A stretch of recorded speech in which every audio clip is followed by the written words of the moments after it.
Hey everybody. I hope everybody's doing well, um, staying safe, doing social distancing, and for those who still have to work with the essential service, stocking the shelves and doing all that, the cashiers, thank you, thank you, thank you.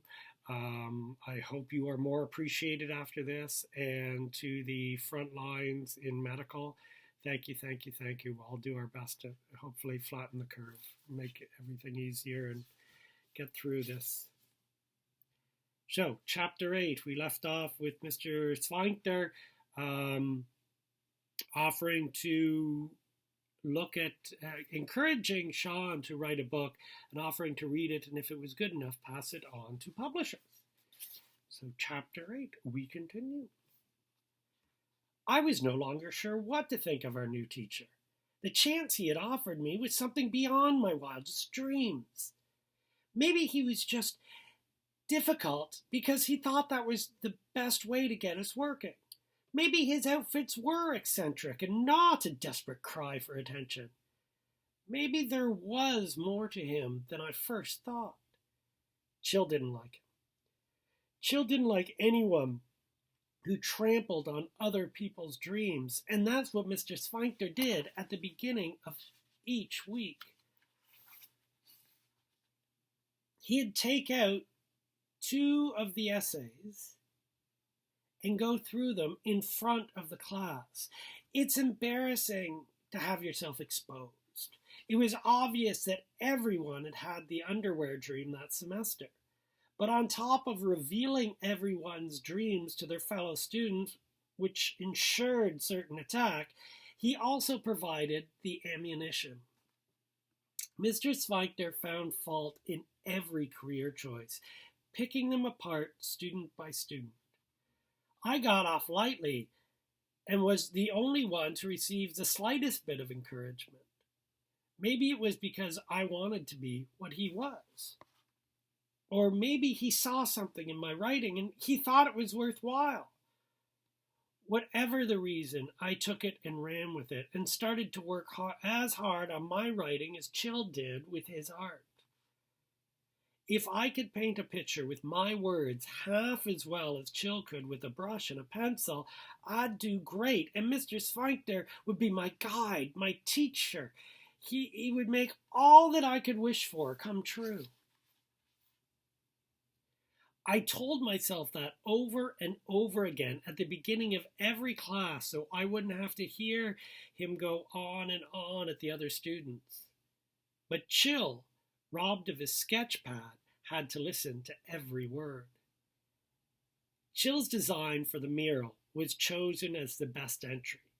Every morning throughout the semester, he and I spent the first period working on the mural in the front foyer.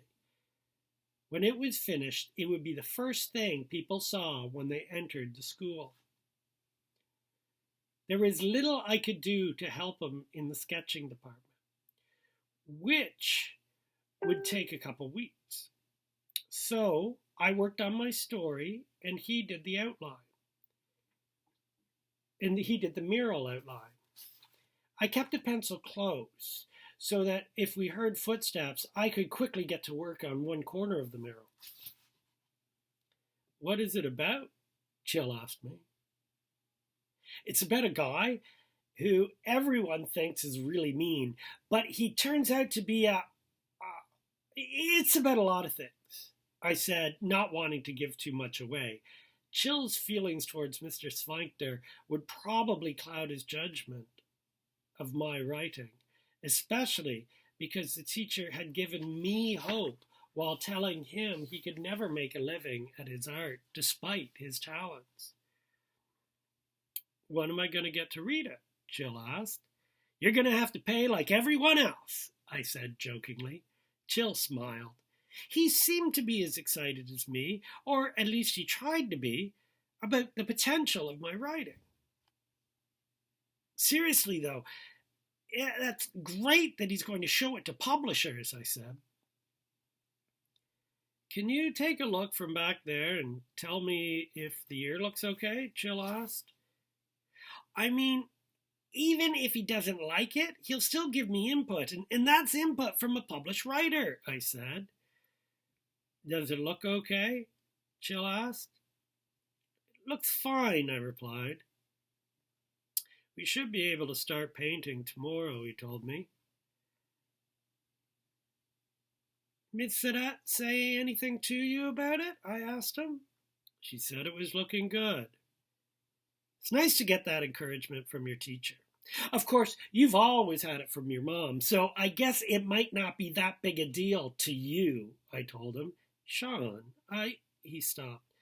You're a great writer, no matter what he says about it. So you think he probably won't have anything good to say? I asked. It was obvious he was avoiding telling me what he really thought. I'm not saying that, he replied. What are you saying? Just don't take anything he says too. Be careful. Be careful? That's all I'm saying, he said vaguely. Thanks, I told him, my anger building. And you too. About what? The mural, I said. Not everybody's going to like it. And with it being at the front of the school, you'll have a lot of people taking pot shots. I suppose so, he said, trying to seem indifferent. You know, saying it looks amateurish, asking you what these people have to do with our school, saying you must be pretty full of yourself to think that you or anyone here could ever do anything as good as these people. Sean, I don't think that, I clarified. I'm just saying what they might say to prepare you. So be careful. Suddenly the bell rang and I jumped to my feet. Don't want to be late to Mr. Schweigter's class, I said, bolting. Thanks for tuning in. Hope you're doing well. Stay safe. Peace.